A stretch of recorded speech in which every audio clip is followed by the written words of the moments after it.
मालिक से कुछ मांगने पर अगर ना मिले तो कभी निराश मत होना, क्योंकि मालिक वह कभी नहीं देते जो तुम्हें पसंद हो, बल्कि वह देते हैं जो तुम्हारे लिए बेहतर होता है।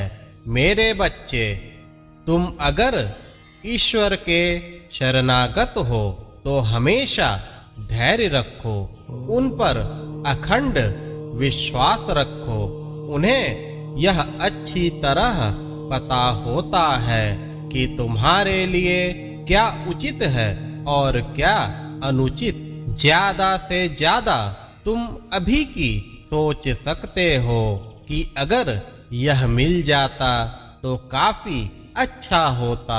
इस चीज के प्राप्त होने से मेरा तो जीवन ही बदल जाता, लेकिन तुम्हारी सोच इतनी वृहद कभी नहीं हो सकती कि तुम अपने भविष्य में होने वाली घटनाओं को अच्छी तरह जान सको। लेकिन मालिक परम दयालु होते हैं। यह संभव है कि तुम कभी कभी भगवान से दुखी हो जाते हो, क्योंकि तुम्हारी इच्छा अनुसार वह तुम्हें नहीं देते। लेकिन यह हमेशा स्मरण रहे कि मालिक अति दयालु होते हैं। उनकी योजनाओं का तुम्हें कदापि ज्ञान नहीं होता।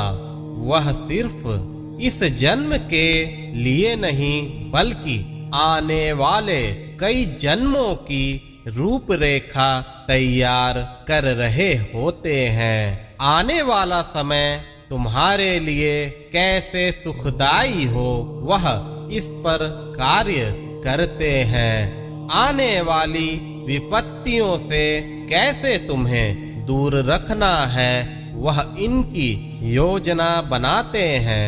मालिक का रूप काफी वृहद होता है। उनकी सच्ची परख इंसान के सोच से बाहर होती है।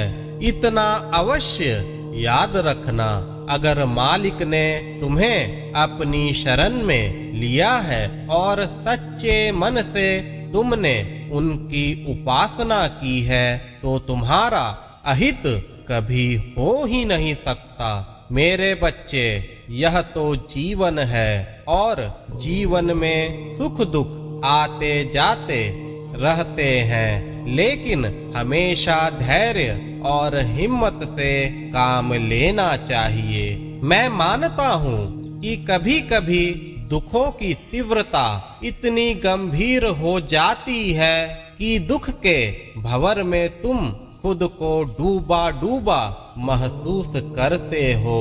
तुम्हें ऐसा एहसास होने लगता है कि अब कुछ भी बचा नहीं है।